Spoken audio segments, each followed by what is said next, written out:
Welcome to SkyWatch TV for January 18th, 2015. The Islamic State continues to spread its influence across a wide swath of territory in Syria and Iraq. According to the Coalition for a Democratic Syria, ISIS has doubled the amount of territory under its control since a coalition led by the United States began launching airstrikes against the group last summer, over 800 airstrikes to date. As many as 1 million people may now live in areas under the control of the Islamic State. So how do we proceed? As I mentioned last week, weapons abandoned by the United States as we withdrew our military from Iraq have fallen into the hands of ISIS, and also Shiite militia units that are backed by Iran.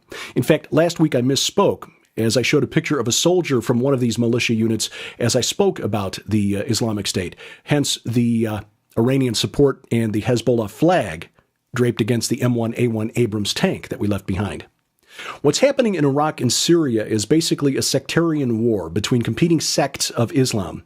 On one side, the governments of Iraq and Syria, along with various militia units inside Iraq, are backed by Iran and Russia. On the other side, Sunni rebels inside Syria, backed by Saudi Arabia and its allies in the Gulf, as well as the United States and our coalition allies. In fact, that alignment is probably why oil is now below $50 a barrel and why we here in the Midwest are seeing gasoline at below $1.80 a gallon. Saudi Arabia is trying to starve out Iran and Russia, Syria's principal backers. But the monkey wrench in the works is the Islamic State. It's a well-organized Sunni group that is battling other Sunni rebels at the same time it's fighting the governments in Baghdad and Damascus. And the Islamic State has made gains that have brought it right up to the border of the Saudi kingdom. And the Saudis take this threat seriously. Last week, a suicide bombing and a gun attack left 2 border guards and their commanding officer dead in Saudi Arabia. No group claimed responsibility for the attack, but it took place just across the border from Anbar province in Iraq, which is under the control of the Islamic State. So the royal family in Saudi Arabia is building a 600-mile border fence stretching from Jordan to Kuwait to protect against an attack by ISIS.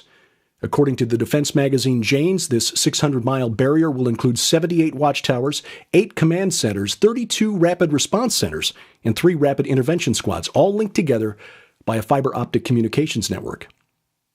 Now, this just reinforces the fact that the neighborhood of the Holy Land is a very dangerous place, and it has been for more than 5,000 years.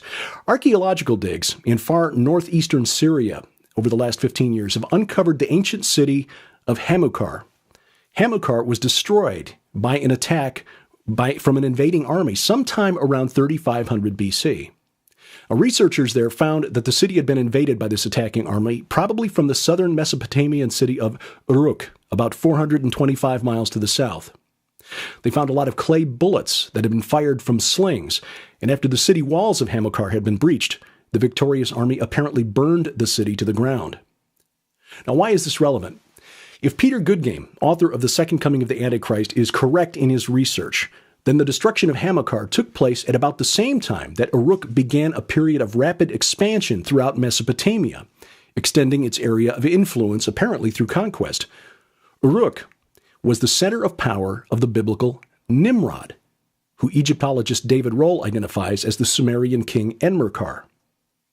Now, a poem from ancient Sumer called Enmerkar and the Lord of Aratta tells the story of how Enmerkar, the king of Uruk, demanded timber and precious stones from a kingdom to the north called Aratta. Enmerkar was rebuilding a temple at the ancient city of Eridu, remembered by the Sumerians as the very first city. This temple at Eridu was to the Sumerian god Enki, the Lord of the Abyss. The temple, which was never completed, is by far the largest and oldest ziggurat discovered in Mesopotamia, and David Rohl believes that this is the actual site of the Tower of Babel. Now, Aratta is very likely the ancient land of Urartu, which included the area where Hamukar is located.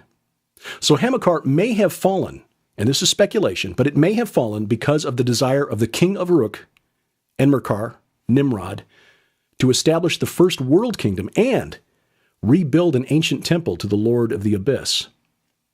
Again, why is this relevant? Is the Islamic State about to rebuild Nimrod's empire? Not hardly, but the spirit behind Nimrod's desire for a global kingdom is still alive today.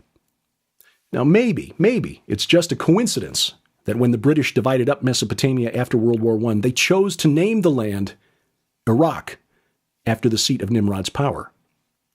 Dr. Michael Lake, author of the new book, The Shinar Directive, suggests that the spirit of Nimrod is with us today, directing occult practices and secret societies toward a day when another man with big dreams, global dreams, totally sells out to the fallen.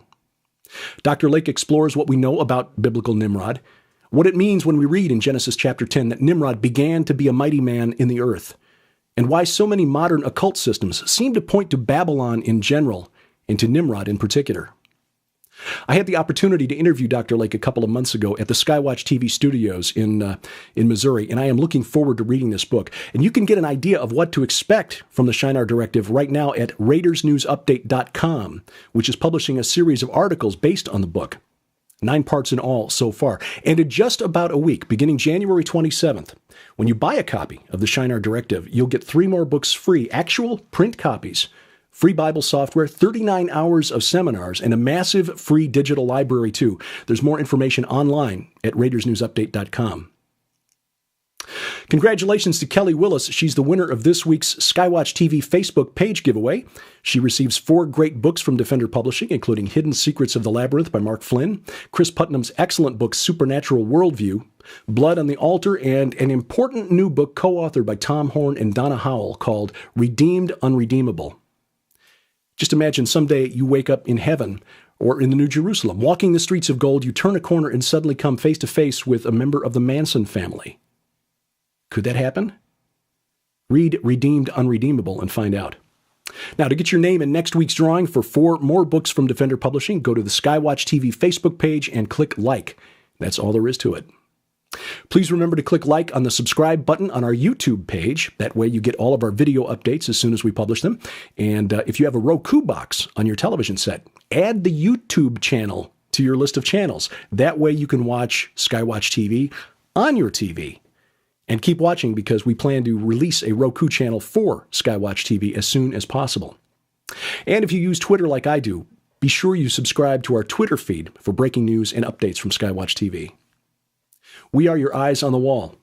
I'm Derek Gilbert, and this is SkyWatch TV.